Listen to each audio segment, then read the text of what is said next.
যদি এই অদৃশ্য এরিয়া প্রাচীর এটা আপনি নষ্ট করে ফেলেন, তাহলে দুধের সাথে প্রস্রাব মিশ্রিত হলে যেমন ওই দুধ হারাম হয়ে যায়, আপনার ইমানের সাথে গোবর আর শিরক মিশ্রিত হয়েছে, ইমান বাতিল হয়ে যায়। This is very significant. খুবই তাৎপর্যপূর্ণ একটি সূরা, সূরাতুল কাফিরুন। কুফরের সাথে ঈমান কখনো একসাথে হতে পারে না। নবী সাল্লাল্লাহু আলাইহি ওয়াসাল্লামের কাছে উনার আপত্তরেরা প্রস্তাব এনেছিল, কিছুদিন হলেও যেন তিনি কুফরের সাথে আপোষ করেন, শিরকের সাথে আপোষ করেন, কমপক্ষে মক্কার শান্তি বজায় রাখার স্বার্থে। তাদের প্রস্তাবের বিপরীতে সূরা কাফিরুন আল্লাহ নাযিল করেছেন। আল্লাহ বুঝিয়ে দিয়েছেন, না, কুফরের সাথে ঈমানদার কখনো আপোষ করতে দেওয়া হয় না।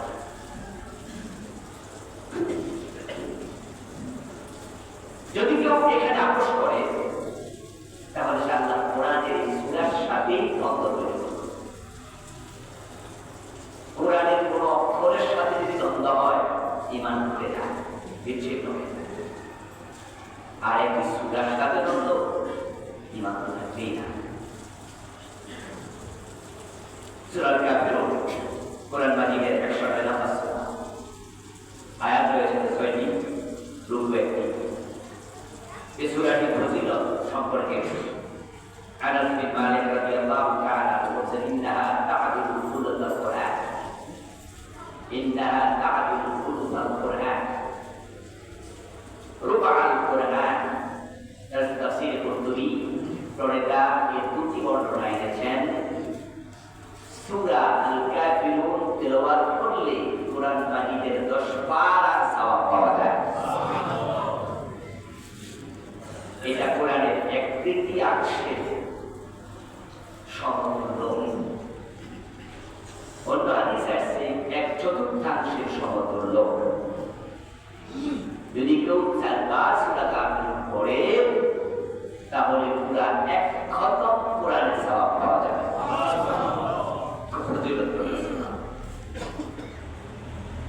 এক ব্যক্তি নবীজির কাছে আসলেন, قال رجل يا رسول الله আউসিনি, এসে বলছেন, আল্লাহ রাসূল, আমাকে আপনি কিছু নসিহত করুন, আমাকে কিছু উপদেশ দিন। قال يقرأ عند منامك قل يا أيها الكافرون। নবীজি তাকে উপদেশ দিলেন, ঘুমানোর আগে সূরা কাফিরুন পড়ে ঘুমাবেন। فإنها براءة من الشرك। সূরা কাফিরুন যে পড়ে, তার ঘোষণা তাকে শিরক থেকে মুক্তি দেয়। সূরা কাফিরুন যে মনে প্রাণে বিশ্বাস করে তেলাওয়াত করবে, সে শিরক থেকে মুক্তি পাবে। আর শিরকের বিপরীত তাওহীদ, তার মানে সে তাওহীদে প্রবেশ করবে। আর যদি তুমি ঘুমন্ত অবস্থায় মরে যাও সূরা কাফিরুন পড়ে, তাহলে তুমি তাওহীদের উপর মৃত্যুবরণ করবে। তাহলে আমরাও এটাকে মিস করতে পারি যে আমরা ঘুমানোর আগে সূরা কাফিরুন পড়ে আমরা ঘুমাতে পারি। আব্দুল্লাহ ইবনে আব্বাস রাদিয়াল্লাহু তাআলা বলেন, তাফসীর কুরতুবী প্রণেতা ইবনে আব্বাস রাদিয়াল্লাহু তাআলা আনহুমা থেকে রওয়ায়াত এনেছেন, তিনি বলেন, লাইসা ফিল কুরআনি আশাদ্দু গায়রান লিইবলিস মিনহা। কুরআন মাজিদের মাঝে ইবলিসের কাছে অধিক অসহনীয় কোন সূরা নাই। ইবলিসের কাছে অধিকতর শক্ত মনে হয়, অধিকতর কঠোর মনে হয় সূরা কাফিরুনের চেয়ে এমন দ্বিতীয় কোন সূরা নেই। কেন এটা তিনি বললেন? ইবনে আব্বাসের বক্তব্যের কারণ হচ্ছে ইবলিস সবচেয়ে বড় প্রজেক্ট যেটা হাতে নিয়েছে, ইবলিসের সবচেয়ে বড় প্রজেক্ট প্রকল্প হচ্ছে কুফরাশি। সে যদি কোনো মানুষকে কাফের বানাইতে পারে, মুশরিক বানাইতে পারে, তাহলে তার সবচেয়ে বড় সফলতা। আপনাকে বেনামাজি বানালো, কিন্তু আপনার ঈমান আছে, তাহলে আল্লাহ তাআলা এমন হতে পারে ঈমানের কারণে নামাজের যে গুনাহ সেটা মাফ করে দেবেন। আপনাকে এসে ব্যবস্থাই বানালো, কিন্তু ঈমান নষ্ট করতে পারবে না। এমন হতে পারে যে আল্লাহ তাআলা তার রোজার হক, এটা তো আল্লাহর হক, রোজা কার হক? আল্লাহ। এমন হতে পারে আল্লাহ তার এই হকটাকে তিনি মাফ করে দেবেন, কিন্তু তার ঈমানই নাই, তার মাফ পাওয়ার কোনো সম্ভাবনাই নাই। সে যত ভালো মানুষ, বেঈমানদের মাঝে কিছু ভালো মানুষ কিন্তু আছে, যারা মুশরিক, যারা কাফির, যারা এথেইস্ট, নাস্তিক, তাদের মাঝেও কিন্তু চুরি করে না, ডাকাতি করে না, মানুষের হক মারে না, মিথ্যা বলে না, তাদের সাথে লেনদেন করলে আপনি ঠকবেন না, আপনাকে ঠকাবে না, কোনো চুরি বোঝে না, সৎ মানুষ। এমন মানুষ কিন্তু বেঈমানদের মাঝেও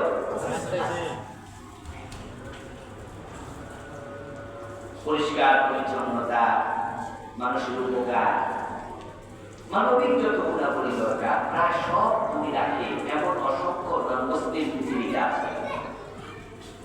কিন্তু সে যত ভালো মানুষ হোক, ঈমান না থাকার কারণে সে জান্নাত পাবে না। এটা ম্যান্ডেটরি, এটা একেবারে আবশ্যক। তো ইবলিসের প্রথম প্রায়োরিটি, সবচেয়ে বড় প্রজেক্ট, কিভাবে একজন ব্যক্তির ঈমানটা নষ্ট করা যায়। তো কেউ যদি সূরা কাফিরুন পড়ে, তাহলে ইবলিসের প্রজেক্ট লস। মানে ইবলিস চাইছিল শিরিক লুকাতে, কুফরি লুকাতে, আর সূরা কাফিরুন পড়ে সে ঘোষণা দিল আমি শিরকের সাথে নাই। এজন্য ইবনে আব্বাস রাদিয়াল্লাহু তাআলা বলতেছেন যে কোরআনে এর চেয়ে ইবলিসের কাছে শক্ত কঠোর আর কোনো সূরা নেই। এটা পড়লে ইবলিস সবচেয়ে বেশি কষ্ট পায়। লিআন্নাহা তাওহীদুন ওয়া বারাআতুন মিনাশ শিরক। তিনি কারণ হিসেবে বলেছেন এটা তাওহীদের সূরা, এটা শিরক থেকে অবমুক্তির সূরা। ইবনে আব্বাস থেকে এই সূরার শান নুজুল যা পাওয়া যায়, তিনি বলছেন আল ওয়ালিদ ইবনে মুগীরা ওয়াল আস ইবনে ওয়াইল ওয়াল আসওয়াদ ইবনে আব্দুল মুত্তালিব ওয়া উমাইয়া ইবনে খালদ, এই চারজন বড় বড় কাফের, স্থানীয় কাফের মক্কার, লাকাউ রাসূলুল্লাহ সাল্লাল্লাহু আলাইহি ওয়াসাল্লাম, তারা নবীর কাছে পরিকল্পিতভাবে নিজেরা মশওয়ারা করে সিদ্ধান্ত নিয়ে সাক্ষাৎ করল। নবী যখন দিনের দাওয়াত দিচ্ছেন, তিনি বলছেন লা ইলাহা ইল্লাল্লাহ। এটা তাদের খুবই দূর জায়গায় কারাগার করল, এবং এই দাওয়াত দেওয়ার কারণে তারা রাসূলকে পাথর মারতে শুরু করলো। রাসূলের চাচা আবু লাহাব পাথর মেরেছে। তাবাল্লাকা ইয়া মুহাম্মদ আলিহাযা তাআতানা, লা ইলাহা ইল্লাল্লাহ বলার জন্য আমাদেরকে ডেকেছো, তুমি ধ্বংস হয়ে যাও। নাউযুবিল্লাহ। কারণ যখন বলে লা ইলাহা ইল্লাল্লাহ, তখন বাংলা অর্থ দাঁড়ালো আল্লাহ ছাড়া কোনো ইলাহ নাই, পূজনীয়, যার ইবাদত করা যায়, পূজা করা যায়। পূজা মানে ইবাদত, পূজনীয়, যাকে পূজা করা যায়, ইবাদত করা যায়, আদেশ মানা যায়, মান্য করা যায়। লা ইলাহা এমন নাই, ইল্লাল্লাহ শুধু আছে একজন, তিনি হলেন আল্লাহ। তো মক্কার কাফেররা বলল এটাই যদি ঠিক হয়, তাহলে আমাদের লাতের পূজাতে আমরা করি,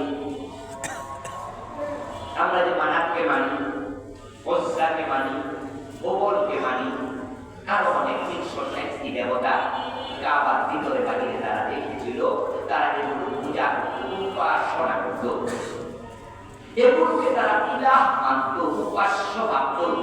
তো নবীজি এসে বলছেন এগুলো উপাস্য নয়, উপাস্য শুধু একজন, তিনি হলেন আল্লাহ। তো মক্কার লোক দেখতো তাদের যে বিশ্বাস, ওই বিশ্বাসের ওঠার আগে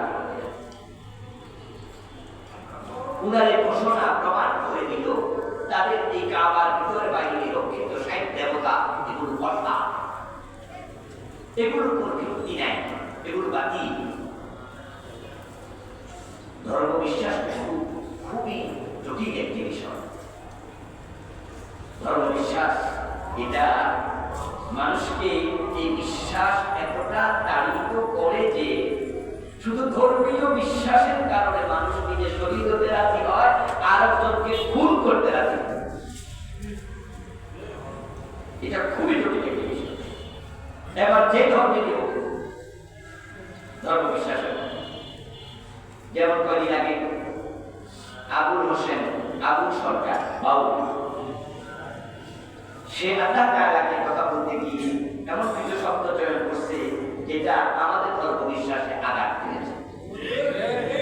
তার কথাগুলো আপনারা তো মিডিয়ায় শুনেছেন নাকি? সে কথা বলতে গিয়ে এমন কিছু কথা বলেছে যেগুলো আল্লাহর সাথে যায় না। এই লোকটা কিন্তু আল্লাহকে বিশ্বাস করে না। এমন নয় যে বাউল সরকার বলছে আল্লাহ বলতে নেই, সে এইটা বলেনি আল্লাহ আছে, এটা সে বুঝে, সেটা সে মানে।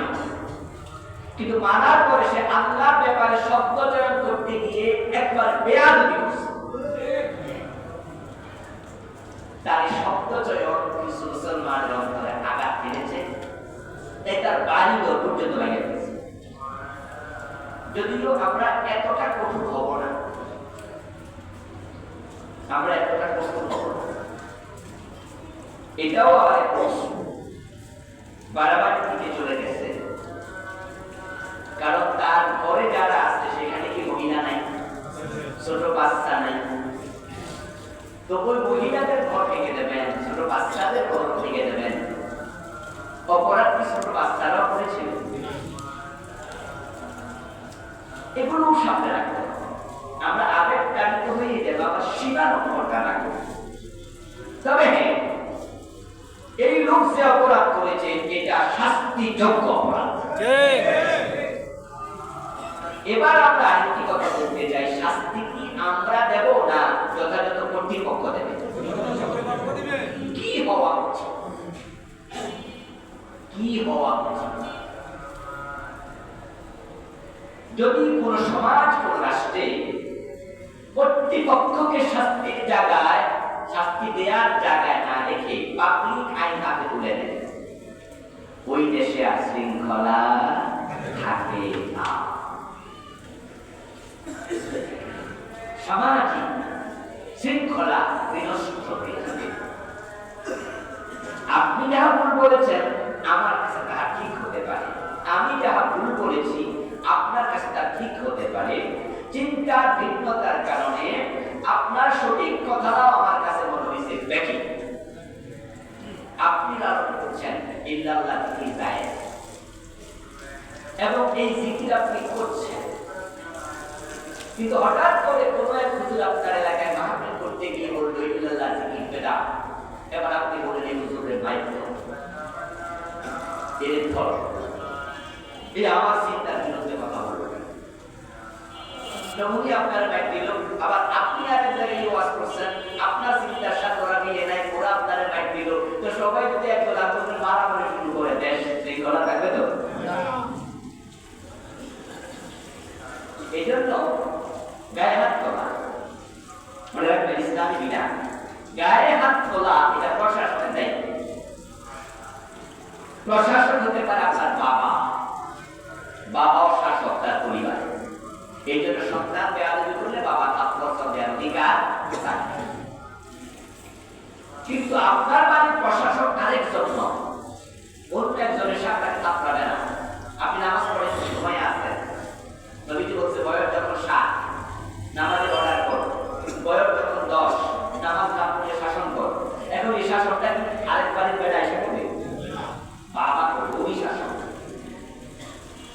তো পরিবারে আপনি শাসক, শাসন করতে হলে আপনি করেন।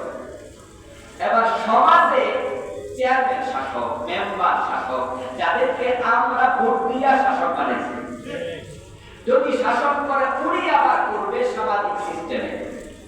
যদি আরো বড় পরিসর হয় তাহলে এটা হবে রাষ্ট্র, এমপি, মন্ত্রী অথবা তাদের নিয়োগ করা ম্যাজিস্ট্রেট, বিচারক, তারা শাসক, তারা শাসন করবে। তাহলে সমাজে শৃঙ্খলা থাকবে। আর আমরা আমাদের যে কোনো প্রয়োজনে যথাযথ কর্তৃপক্ষের কাছে গিয়ে নালিশ দেব, বিচার দেব, তখন তারা এটাকে আমলে নিয়ে যার যতটুকু অন্যায়, ওই অন্যায়ের আলোকে তারা শাস্তি দেবে। তাহলে সমাজের শৃঙ্খলাও থাকবে, অন্যায় মূলোৎপাটন হবে। কিছু কিছু ক্ষেত্রে মব, এই যে মব কেন? কারণ রাষ্ট্র যথাযথ প্রতিকার করে না। কিছুদিন আগে ওই যে একটা মাথা কাবা শরীফের আদলে বানাইছিল, পাবলিক কি ভেঙে গেছে না? কি ভুলে গেছে নাকি? এই তো কয়েক মাস আগে কি জানি পাগলা, নুরা পাগলার মাজার পাবলিক কেন ভাঙবে? কোন কারণে ভাঙবে? মব কেন এখানে হবে? কারণ রাষ্ট্রকে তারা এর আগে স্মারকলিপি দিয়েছিল। প্রশাসন যদি এটা ভেঙে দিত, বাধ্য করতো যে তোরা ভাঙ। আল্লাহর কাবার আদলে কারো মাজার উঠে পারে না, এটা ধর্মীয় অনুভূতিতে ডিরেক্ট আঘাত। ওরা যদি নিজেরা ভেঙে ফেলত, প্রশাসন দাঁড়াইয়া, সেনাবাহিনী পাঠাইয়া বুলডোজার দিয়ে ভাঙত, তাহলে কি পাবলিক আর আইন হাতে তুলে নেওয়া লাগতো? কিন্তু আমাদের রাষ্ট্র প্রতিকার করে না, দেরি করে। আবুল সরকার সে অন্যায় করেছে, তাকে রাষ্ট্র অ্যারেস্ট করেছে, কিন্তু একটু লেট হয়ে গেল, যার কারণে মব তৈরি হয়, পাবলিকের সেন্টিমেন্ট বড় হয়ে থাকে, পাবলিক এগুলো করে ফেলেছে। আমার কথাটা কোথেকে আসলো? আমারটা আসলো ধর্মীয় অনুভূতি, বড় সেন্সিটিভ জিনিস। আবুল সরকার আল্লাহকে সামান্য আঘাত করছে, আর আমাদের অনুভূতিতে আঘাত লাগছে। নবী মুহাম্মদ বলতেছে 360 দেবতা, এগুলোর কোনো দাম নাই। তো মক্কার লোকের আঘাত লাগবে না? ধর্মীয় অনুভূতি সেন্সিটিভ।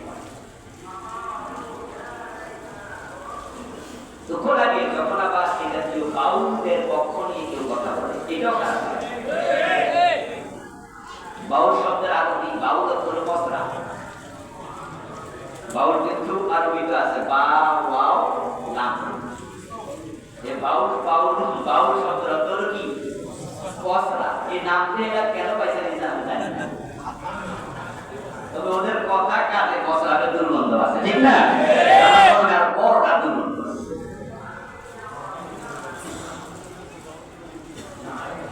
ওগুলোকে পাইরুটি দেওয়া যাবে না, এগুলোকে সমাজে ছাড় দেওয়া যাবে না। কারণ বাউলদের যত আখড়া আছে সব পুরা গাঁজা আড্ডা বসে। সবচেয়ে বড়টা হলো লালন সাগর গোষ্ঠী। আমি গিয়েছিলাম, একটা দেখতে গিয়েছিলাম, কুষ্টিয়া মাহফিল ছিল। তারপরে কুষ্টিয়া বিশ্ববিদ্যালয়ে যাপন করলাম। সকালবেলা দুজন প্রফেসরকে সাথে নিয়ে ঘুরতে গেলাম। আমার বন্ধু বান্ধবদের মাঝে নাকি সেখানে টিচার দূর আছে, কুষ্টিয়া থেকে অনেক ঘুরতে গেলাম। 30 মিনিট কম বেশি হবে, মনে নাই, 5-7 বছর আগে গিয়েছি। তো ওখানে বাউলদের একটা দেখলাম যে ওরা বেড়া বেড়ি মহিলা একসাথে জড়ো হয়ে যা সাজায়। এবং এটা কেউ যারা বাউল বিশ্বাসী তাদের ধর্মে আলাদা একটা ধর্ম বানাইছে, তারা বিশ্বাস আলাদা বানায়। ওদের কাছে মানব ধর্ম, এবং তাদের ধর্ম বিশ্বাসে জেনা ব্যভিচার কোনো পাপ নয়।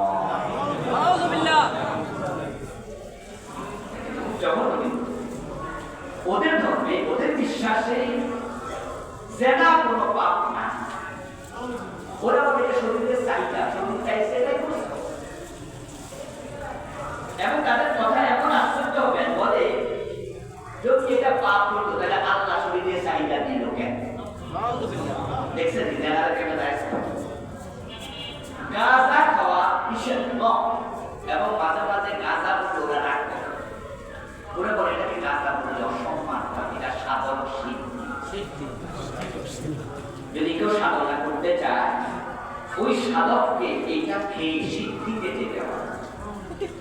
এবং আমি ভিডিওতে দেখলাম একজন জিজ্ঞাসা করছে গাঁজা কেন খান, ওই বাউলত্ব দিচ্ছে যে এটার মধ্যে যদি কোনো উপকার না থাকতো আল্লাহ এর মধ্যে এটা দিত না, এটা পাতা, তো পাতার মধ্যে মাদকতা আছে, তাহলে সিদ্ধি সাধনের জন্য এটার মধ্যে নিশ্চয়ই কোনো উপকার আছে, না হয় আল্লাহ দিল কেন। দেখেন এই যে তাদের চিন্তা জগৎ কিন্তু আপনি হাসতেছেন তাদের বিশ্বাস আইডিওলজি। তো যারা বিশ্বাসগত দিক থেকে জেনাকে জায়েজ করবে, গাঁজাকে জায়েজ করবে, ঈমান থাকে তো? এটি হলো লালন, ঠিকই তো মুসলিম ছিল। তার কিছু কিছু কথা ভালো পাবে, কিছু কথা লালনেরও ভালো আছে। রবীন্দ্রনাথ ঠাকুর নাকি কিছু ভালো কথা নাই, তাই বলে রবীন্দ্রনাথ মুসলিম না। তো ভালো কথা দেখলে আপনি ভাববেন মুসলিম, এটা কি হয়? ভালো কথা তো কাফের মুক্তি হয়, মাঝে মাঝে শয়তানও তো ভালো কথা কয়। যাই হোক, এরপর ওই লালনদের পক্ষ নিয়ে কিছু লোক কথা বলেছে, এ বাউলদের পক্ষ নিয়ে। তবে হ্যাঁ, তার বাড়িঘর ভাঙা হয়েছে এটার ব্যাপারে যদি যৌক্তিক কথা বলে, যেমন আমি কিছু কথা বলেছি যে আমরা বিচার নিজের হাতে তুলে নেব না, কিন্তু আবার তাদের পক্ষ নিয়ে কথা বলা যাবে না। যারা পক্ষ নিয়েছে, বাড়িঘর ভাঙছে, যদি আপনি বেশি থেকে বেশি বলতে যান তাহলে যতটুকু বলা উচিত যে আপনারা বেশি আবেগতাড়িত হয়েছেন, আপনাদের এত আবেগ দরকার নাই, রাষ্ট্রের হাতে তুলে দেন, এই জন্য আপনারা তাদের বাড়িঘর ভাঙছে, এটা ঠিক হয় নাই, অতটুকু বলতে পারতেন। কিন্তু আপনারা ধর্মান্ধ, উশৃঙ্খল, সন্ত্রাসী এই শব্দ তাওহীদের ব্যাপারে প্রয়োগ করা যায় না। আল্লাহর নামে এমন কথা যে লোক বলবে ওই লোক অন্যায়কারী, তার বিপরীতে কথা বলে আপনি ধর্মান্ধ বলবেন, সে তো এমন শব্দ বলছে যেগুলো আমি মুখে আনতে পারি, এমন শব্দ সে বলেছে। আমার বন্ধু বলছিলাম, নবীজি যখন বললেন যে লা ইলাহা ইল্লাল্লাহ, আল্লাহ ছাড়া ইলাহ নাই, তখন তাদের বিশ্বাসে কারাঘাত হলো, তারা খেতে গেল, নবীজিকে পাথর মারলো এবং তাকে থামানোর জন্য চেষ্টা করলো।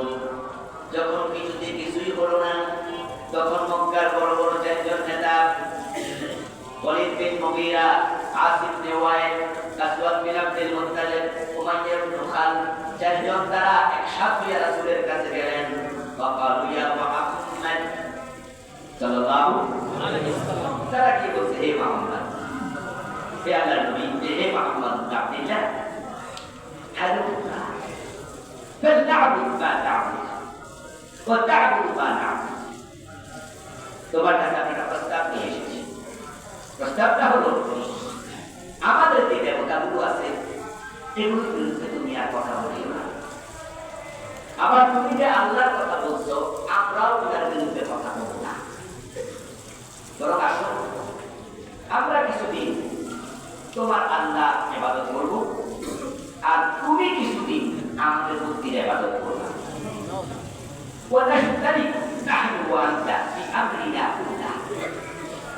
বরং আমরা তুমি দিলে আমরা দিলে আমরা সবাই এই কাজে একসাথে হয়ে যাব।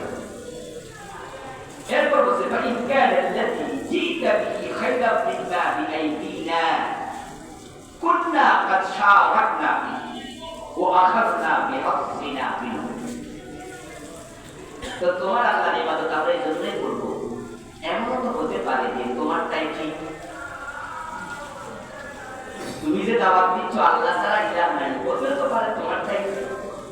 তাহলে আমরা কিছুকাল তোমার আল্লাহর ইবাদত করে এখানে যে কল্যাণটা আছে আমরা এটা খুশি লাভ করব। ওয়াইন কানা আল্লাযী বিআইদিনা খায়রাম মিম্মা বিয়াদিক কুনতা শারাকতানা ফি আমরিনা ওয়া আখাযতা বিহাজ্জিকা মিনহু। আর আমরা যে 360 খোদা পূজা করি, এমনও হতে পারে আমাদেরটাই ঠিক। তাহলে কিছুদিন তুমি আমাদের মূর্তি পূজা করলে এখানে যে ফজিলত আছে এটা তুমিও দিতে পারলা, তাহলে বাকি যুগে চললে তোমার লাভ। এর মানে কি তারা জানেন? মুশরিকরা নিজেরাও কনফিউজ ছিল আসলে মাটির মুখী খোদা কিনা। তারা নিজেরাও কনফিউজ, এদের বলছে কোনটা ঠিক, তোমারটা ঠিক হলে তাহলে আমরা কিছু নিলাম, আমাদেরটা যদি ঠিক হয় তাহলে তুমি কিছু নিলাম। এর মানে তারা নিজেরাও তাদের বিশ্বাসের উপরে অটল ছিল না। আসলে এটা স্বাভাবিক ধর্ম বিশ্বাস দীর্ঘদিন থেকে আসার কারণে দেখতে দেখতে এটা এক পর্যায়ে মনে করে দেখি, কিন্তু গভীরভাবে চিন্তা করলে তারাও বোঝে যে মূর্তি আমরা বানাইছি, এই মূর্তি তো আমাদের দেবতা হতে পারে না। আচ্ছা, যে মূর্তি আমি বানাইলাম সে আমার খোদা হয় কেন? বরং আমি যদি মূর্তি বানাই তাহলে আমি না মূর্তির কারিগর, আমি না এর খোদা। যৌক্তিক এটা বলে। এই জন্য মক্কার মুশরিকদেরকে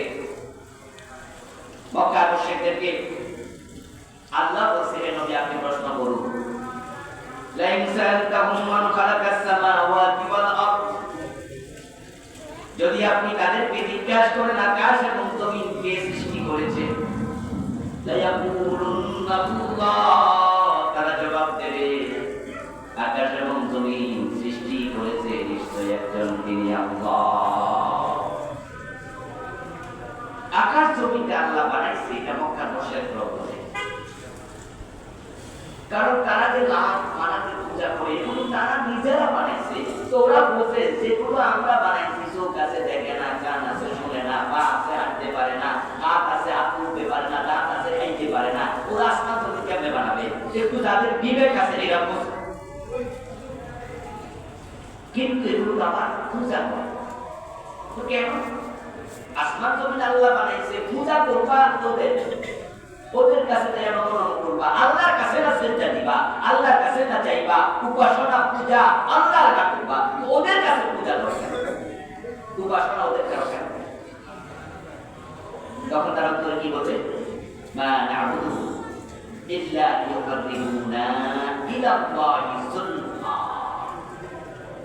তারা বলে আল্লাহর কাছে আমরা যাবো, তবে আল্লাহ তো মহান, ডাইরেক্ট যাওয়া যায় না, তো তাই যেগুলো হলো ছোট ছোট খোদা এগুলো আমাদেরকে বড় খোদার কাছে নেবে। বিভ্রান্ত চিন্তা, বিভ্রান্ত বোঝে যে এগুলো আসল খোদা, আসল খোদার কাছ থেকে। তো তারা এগুলো দেখতে দেখতে এগুলো খোদা ভেবে বসলো, কিন্তু নবীজির যৌক্তিক আলোচনায় আবার তাদের ভিতরে সন্দেহ তৈরি হয়। এজন্য তারা বলতেছে কোনটা যে ঠিক বোঝা যায় না, তবে তোমারটা ঠিক হলে আমরা কিছুদিন ইবাদত করব, তার আমাদেরটা ঠিক হলে তুমি কিছুদিন করো, এটা দিয়ে প্রস্তাব তারা দিল। ফাআনজালাল্লাহু তাআলা কুল ইয়া আইয়ুহাল কাফিরুন লা আ'বুদু মা। তাফসীর কুরতুবী বর্ণনা আরেকটি riwayat আছেন, قالت قريش نحن نعطيك من المال ما تكون به أغنى رجل في مكة। নবীজি তাদের প্রস্তাবে রাজি হচ্ছেন না। এই তাওহীদের বাণী প্রচার থেকে এক দূর সরতে রাজি নন। তারা অনেক চেষ্টা করলো, করার পরে নবীজিকে হুমকি দিল, ধমকি দিল। আবু তালেবকে তারা বললো, এমন ভাবে বললো যে আবু তালেব তোমার ভাতিজাকে তুমি একটু বুঝাও, ও যা করতেছে আমাদের ধর্ম বিশ্বাস সব একবারে ভেঙে চুরে খান খান হয়ে যাচ্ছে, তাকে একটু থামাও। একদিন আবু তালেব রাসূলের এখন একমাত্র অভিভাবক, বাবাও নাই, মাও নাই, দাদাও নাই, আবার যে চাচারা আছে আবু তালেব ছাড়া ওই চাচারাও রাসূলের বিরুদ্ধে চলে গেছে। তখন আব্বাস নিকানানে নাই, যে চাচাদের মাঝে আবু লাহাব রাসূলের বড় দুশমন, তার বউ মুসলিম জামিন তো আরো বড় দুশমন, আবু সুফিয়ান দুশমন। এভাবে চলছে জনম দুশমনী।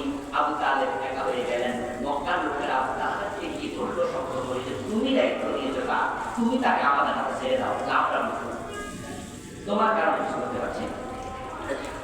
তাহলে একই বলা এত কথা কয় কেন সমাজে? আমরা আছি না, একবার একজনকে সুন্দর করে তোমার কারণে পারি না। আবু তালেব প্রেশার, আবু তালেব কে নবীজিকে ডাকলেন, কাছে ডেকে বলতেছিলেন, ভাতিজা আমাকে বলুন, তারপর বাঁচাও, আমি আর পারছি না। আমি আর পারছি না নিতে বাবা, এতদিন তোমাকে কত হেল্প করলাম, আজকে আর পারছি না। তারা আমাকে সেমন ভাবে ধরছে, লক্ষণ ভালো না, তারা হয়তো তোমাকে আমাকে একসাথে গায়ে আনছে,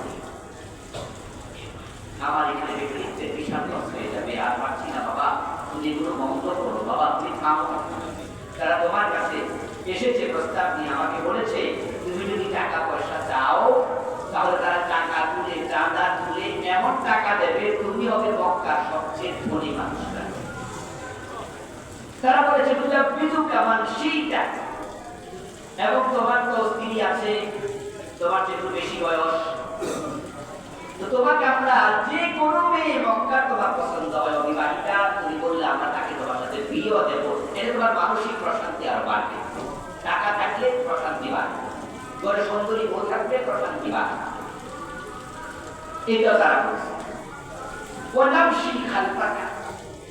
তারা আরেকটা প্রস্তাব দিচ্ছে, তুমি যদি মক্কার নেতা হতে যাও, তারা বলছে তারা তুমি হাঁটবে, তারা তোমার পিছে পিছে হাঁটবে, সামনে আর হাঁটবে না। তারপরেও তা খুব আনসাটা দিনা একটা শর্ত, আমাদের এই দেবতাদেরকে গালি দেয়া যাবে না। এই কথা বলতে পারবা না যে আল্লাহ ঠিক করতে দিবে ঠিক, এইটা বলবা না, বলবা যে আল্লাহ ঠিক এরাও ঠিক।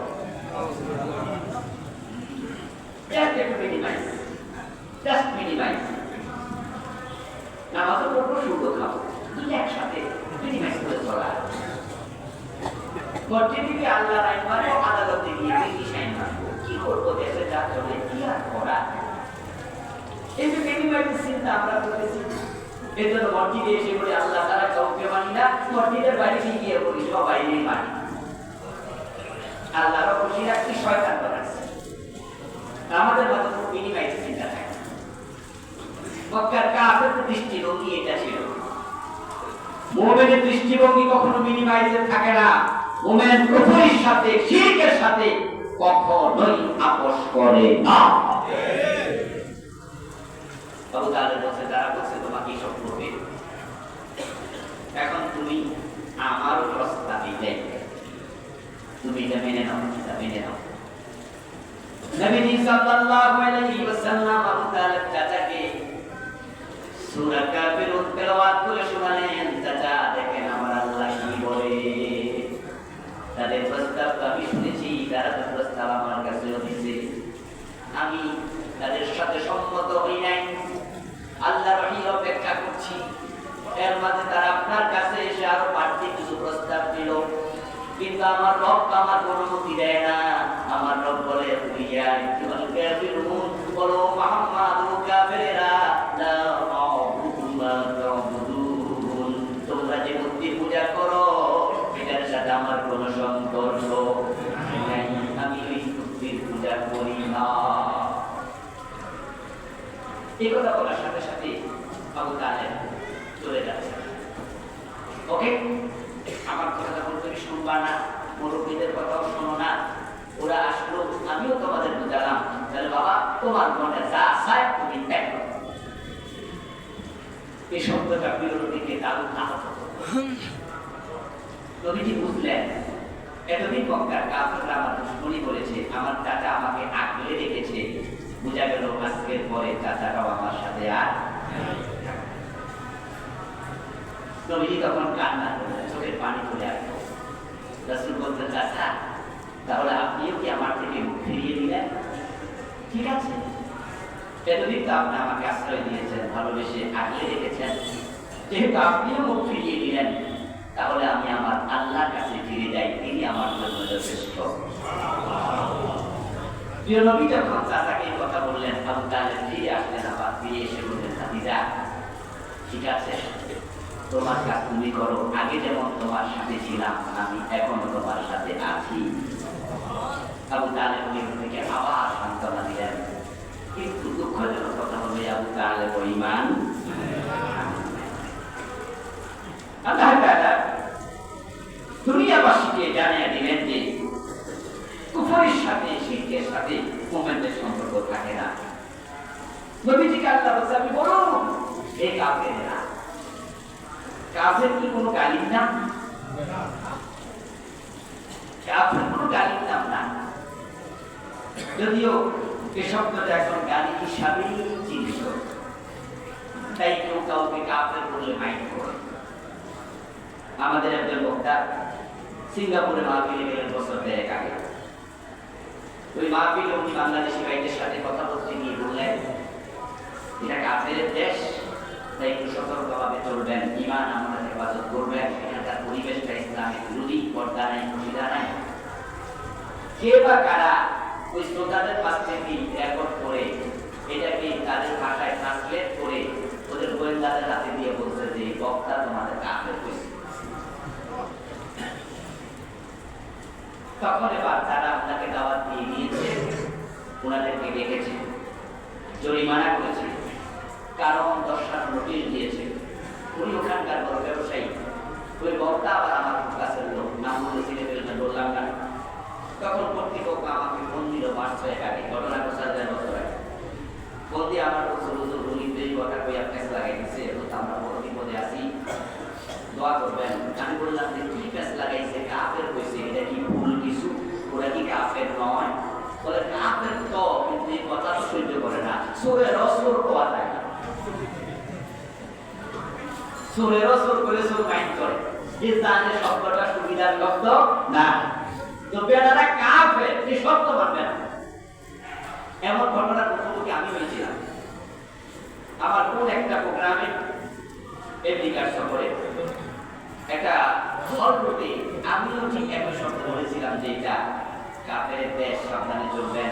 সন্তানদের ব্যাপারে ওদের দিকে গিয়ে বলছিলাম যে আপনার সন্তানরা এমন জায়গায় বড় হচ্ছে, হয়তো তার স্কুলের সামনে হিন্দু, পিছনে বৌদ্ধ, ডানি ইহুদি, পাশে খ্রিস্টান, কত ভাবতে পারে তার বন্ধুদের মাঝে কেউ নাস্তিক।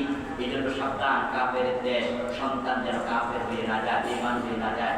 মাহফিলের পরে এক ভদ্রলোক এসে আমার বলছিল, এই শব্দটা না বলে নন মুসলিম বললে ভালো হয় না? আমি ওনাকে রিসিভ করেছি, ওয়েলকাম করেছি, বলেছি ঠিক আছে, যে শব্দ বললে যদি কাউকে হার্ট করে, আঘাত দেয়, তাহলে না বললাম, কিন্তু আল্লাহ যেখানে বসে বলিয়া সেটা আর কি হবে বলুন তো? এখন কি সূরা পড়া বাদ দিয়ে দিবেন? আল্লাহ তো বলছে ও কাফেরেরা, এখন আল্লাহ যে কাফের করলো, তখন উনি আবার প্র্যাকটিস শুরু হয়ে গেছে। আসলে ব্যাপার কি? ব্যাপার হলো কাফের শব্দটা আসলে গালি নয়, কিন্তু শুনতে এখন এটা গালির মতো মনে হয়। মূলত যাদের ঈমান আছে তারা মুমিন, যারা কুফরি করে তারা কাফের। এটা হলো পরিচয়, এটা গালি নয়। আপনি ঈমানের খেলাফ কাজ করবেন, আবার মুমিন বলবেন, এটা তো হতে পারে না।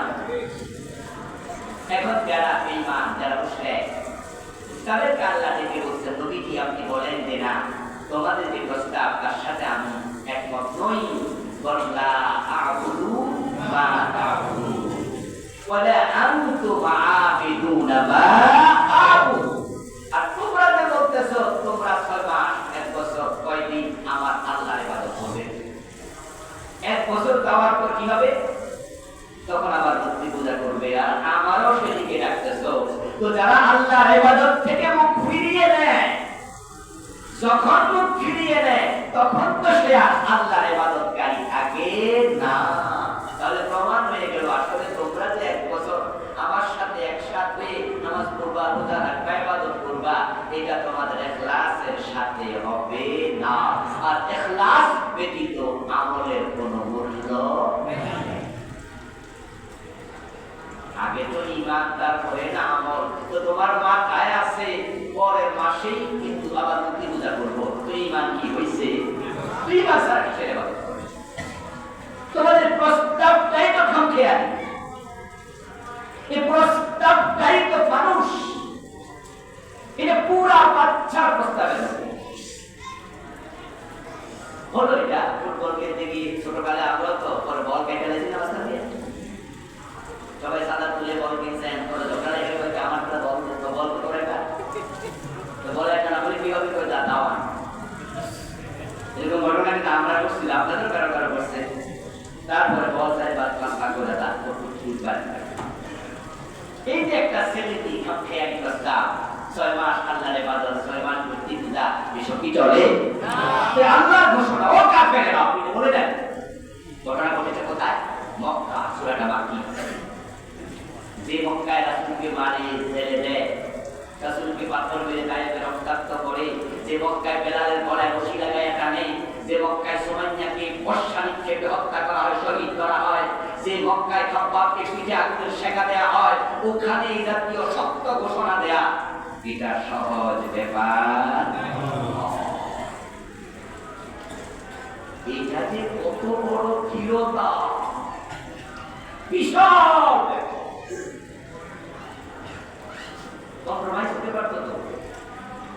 আল্লাহ তাআলা কম্প্রোমাইজের কোনো আয়াত নাযিল করতে পারতেন তো? আল্লাহ বলতে পারতেন যে হুজুর ঠিক আছে, হে রাসূল, তো মক্কায় যে কয়দিন আছেন এই কয়দিন মাইনা নেন, হিজরত করার পরে মদিনায় গিয়ে বলবেন যে আগে কি তো আগে কি আর মানি না, ফাস্ট বা বাদা বাদা লাইসা লাতুল কাদা, আগে কি সব শেষ, এখন থেকে আমরা মানি না, আমরা আসল মুমিন।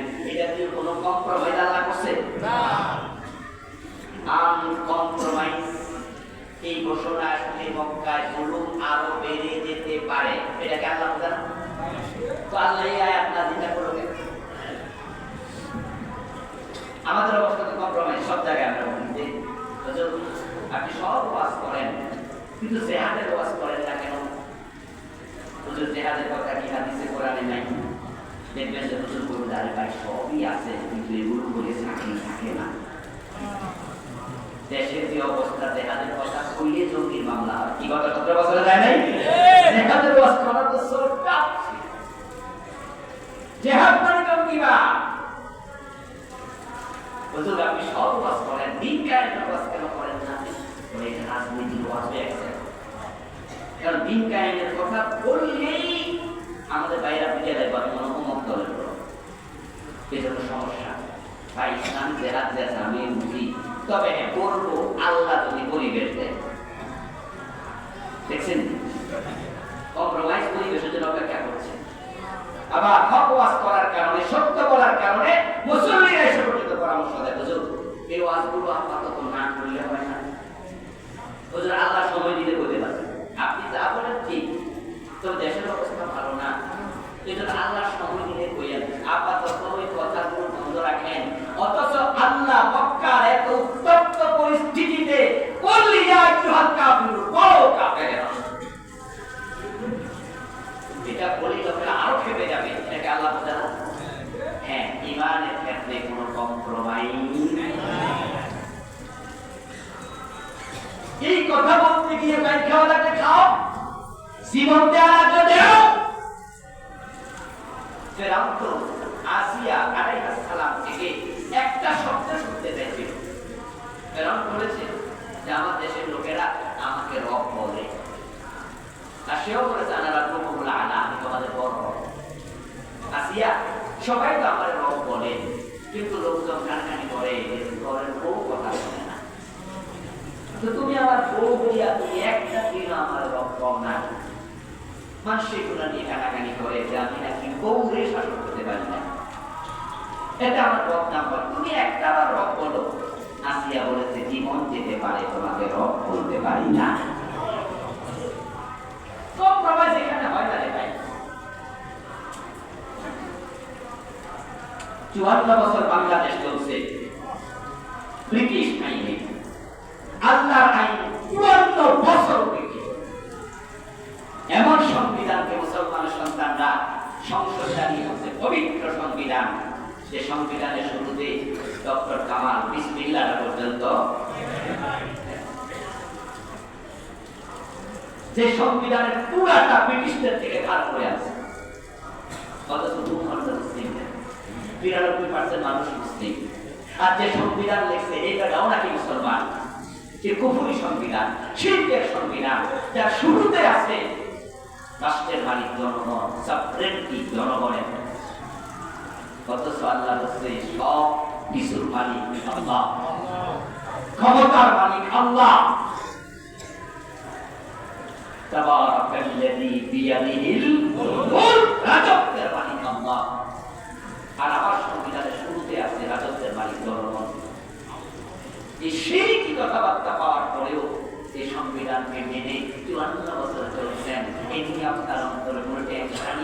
এটাকে পরিবর্তন করা উচিত, এ নিয়ে কোনো কথাও নাই, চিন্তাও নাই। কুফরির সাথে শিরকের সাথে এত মিনিমাইজ করে ঈমান বাঁচানো যায় না।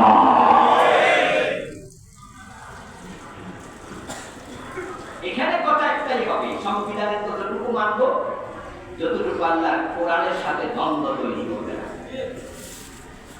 আর কোরআনের সাথে যেখানে কন্ট্রাডিক্ট তৈরি হয়ে যাবে, আমি মুমিন, আমি তা মানি না, মানতে পারি না, সেই রিপ্লেসমেন্ট আমি ওখানে কোরআনের আইন হাদিসে এই চেষ্টা করতে হতাম। আর আল্লাহর কাছে বুঝবো এমন অবস্থায় লা আবুদু মা তা'বুদুন, এটা কি তোমরা যাবে না, আমি তা মানি নাই।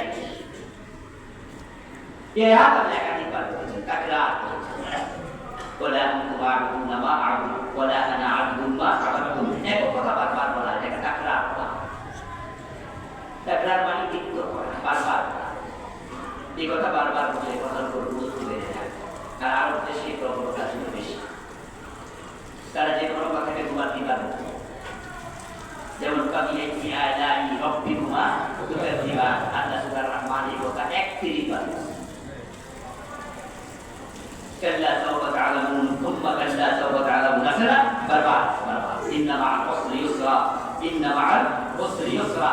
দেখো আল্লাহ তাআলা বারবার বলছে, না তোমাদের দেবতার সাথে, মুক্তির সাথে, চিন্তার সাথে আমার কোনো সম্পর্ক নেই।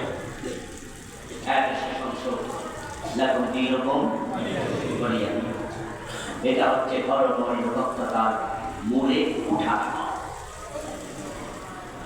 যদিও আমাদের দেশে কোন কোন মানুষ বলতে চায়, সামান্য লেখাপড়া করে তো ইসলাম সম্পর্কে ভাষা এলেন, তাই তারা এই আয়াত দিয়ে ধর্মনিরপেক্ষতার পক্ষে দলিল দেন। অথচ এই আয়াত হচ্ছে ধর্মনিরপেক্ষতার কুঠারাঘাত, মূল ধ্বংস করার আয়াত। যখন দীনুকুম ওয়ালিয়া দীন, তোমার ধর্ম তোমার, আমার ধর্ম আমার, দুটা কখনো একসাথে চলতে পারে না।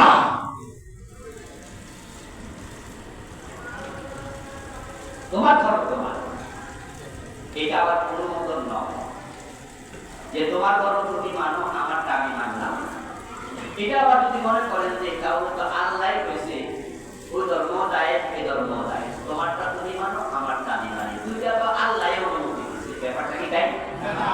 অনুমোদন নয়, অনুমোদন এটা তাহাদীস, এটা ধমক, এটা ধমক।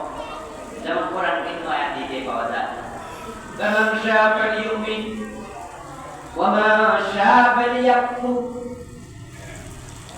আল্লাহ বলছে, আমি দ্বীন সম্পর্কে নবীর মাধ্যমে তোমাদেরকে মেসেজ দিলাম, এলেম দিলাম, বর্ণনা দিলাম। এখন যার মনে চাই ঈমান আনো, যার মনে চাই কাফের হও। এর মানে কাফের হওয়া যায় ঠিক না? আল্লাহ অনুমতি দিচ্ছে যে যার মনে চাই ঈমান আনো, যার মনে চাই কুফরি করো। তো কেউ যদি কয়ে যে কইছে বাবা, আব্বা কইছে যে বাবা তুই মনে যা আসা তাই কর, তো বাবা যদি ছেলেদের কথা কয় তোর মনে না আসা তাই কর, আর ছেলে মনে করে তাহলে তো মনে বাড়ি বাড়ি গেলাম কোথায় ঘরে না সব বাবা শুধু আব্বা কইছে না মনে চাই কর, এটা কি ব্যাক করলে হইব না? এই কথা দিয়ে বাবা বুঝায় মনে যা আসা তাই করা উচিত না।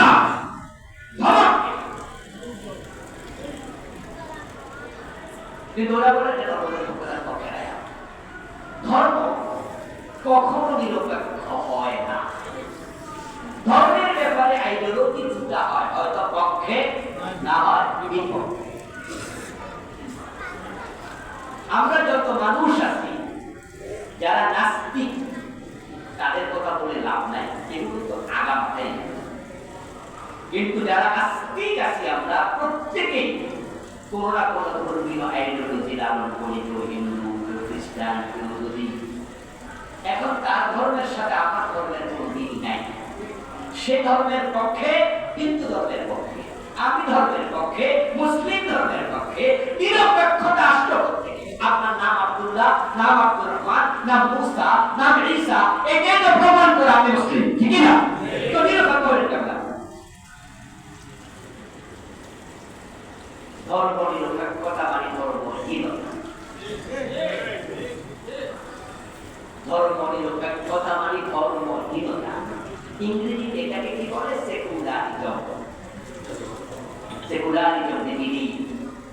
Religion should not be involved with any ordinary and social activity of a country. Cambridge ডিকশনারিতে এই সংজ্ঞাটা সেকুলারিজমের দেওয়া হয়েছে। সেকুলারিজম ধর্মনিরপেক্ষতাবাদ। এটা বিশ্বাসের না, মনে রাখবেন। কিন্তু ঈমান মানে কি? বিশ্বাস। ঈমান মানে কি? বিশ্বাস। সেকুলারিজম একটা বিলিফ, একটা বিশ্বাস। কি বিশ্বাস? Religion should not be involved. ধর্ম সম্পৃক্ত হবে না, আলাদা থাকবে, সম্পৃক্ত হবে না with any ordinary and social activity of a country. একটি দেশের সাধারণ আইন, সামাজিক আইন, এর সাথে ধর্মের সম্পর্ক থাকবে না। এটা হচ্ছে সেকুলারিজম। তো তাহলে নির্বাহ করবেন কেমনে? তাহলে বিচার করবেন কেমনে? ব্যবসা করবেন কেমনে? সোশ্যাল অ্যাক্টিভিটি, সামাজিক কাজকর্ম, রাষ্ট্রীয় আইন, এর সাথে ধর্ম থাকবে না। অথচ ইসলাম হচ্ছে এমন ধর্ম, তোমার জীবনের শুরু থেকে শেষ পর্যন্ত, ঘুম থেকে উঠে আমার ঘুমানো পর্যন্ত, তোমার পা থেকে মাথা পর্যন্ত, বটম থেকে টপ পর্যন্ত তুমি থাকবে যেখানে, ইসলাম থাকবে সেখানে। ইসলাম religion should must be involved, not should be involved, not must be involved. তদখলু বিসিল্লে আপনি দিন কিন্তু বুঝতে হবে। মক্কার কাফেরদের সাথে প্রিয় নবীর এই বিশ্বাস করা ঘোষণা আল্লাহ শিখাইছে, তোমাদের সাথে আমার সম্পর্ক নেই। কত সুন্দর চাচা, দাদা, ভাতিজা, আপনজন, ঈমানের ব্যাপারে কোথাও কম্প্রোমাইজ চলে না। আপনাকে ধর্মনিরপেক্ষতা শিখাচ্ছে, রাষ্ট্রে কোনো বিষয়ে তর্ক না করা যাবে। অথচ আল্লাহ শিখাচ্ছে তুমি থাকবে যেখানে, ধর্ম থাকবে সেখানে। টয়লেটে ঢুকতে কি ধর্মের অনুশাসন নেই? ঘুমানোর সময় নেই, খাওয়ার সময় নেই, তার কোন কাজে নেই? কোন কাজে নেই? Islam is the complete code of, করে কি? কথা বলে না কেন? শিখিত কোড অফ করে কি? লাইফ মানে জীবন। জীবন আছে যেখানে, ইসলাম আছে সেখানে। তুমি মরে গেলে আর ইসলাম দরকার নেই, তোমার কাজ শেষ। এখন যারা জীবিত আছে তাদের কাজ। আপনি মরে গেছেন, এখন আপনার জানাজার নামাজ আপনি যদি না পড়ে, যে মরে গেছে এর গুনাহ না। যদি আপনার গোসল ছাড়া দাফন করে, যে মরে গেছে এর গুনাহ হবে। আপনি মরে গেছেন, আপনার থেকে ধর্ম এখন আপাতত তুমি আর কোনো কাম নাই, আপনার শেষ। ইলামাত আল-ইনসান এনকাতা আনহু আমাল, আমল শেষ। কিন্তু মরার আগ পর্যন্ত আবুদ রাব্বাকা হাত্তা ইয়াতিয়াকাল ইয়াকিন, তোমার মৃত্যু আসার আগ পর্যন্ত বলতে পারবা না আমার এখানে ধর্ম লাগবে না। তো তাহলে যারা 54 বছর ধর্মনিরপেক্ষতা দিয়ে দেশ চালাইছে, তাদের আইডিওলজি তাদেরকে শেষ করে দিয়েছে, ঈমান হারা করে দিয়েছে। এর জন্য ইসলামী দলে ঢোকো, ধর্মনিরপেক্ষ দল ছাড়ো। কোন ইসলামী দল করবা দোস্ত, এটা আমার কথা না, আমি বলবো অমুক দল করো। তবে যে কোনো মসজিদে নামাজ পড়ো, এই মসজিদ হোক আর পাশের মসজিদ হোক, কিন্তু মন্দিরে ঢুকে যাবে না। মন্দির নামাজ মসজিদ হতে পারে, মসজিদ হতে পারে পাশে। দেখুন দিন তোমারিয়া দিন আল্লাহ তাআলা সূরা আল-কাফিরুনের আলোকে আমাদেরকে বলিষ্ঠ ঈমানদার বানাও, বলেন আমিন।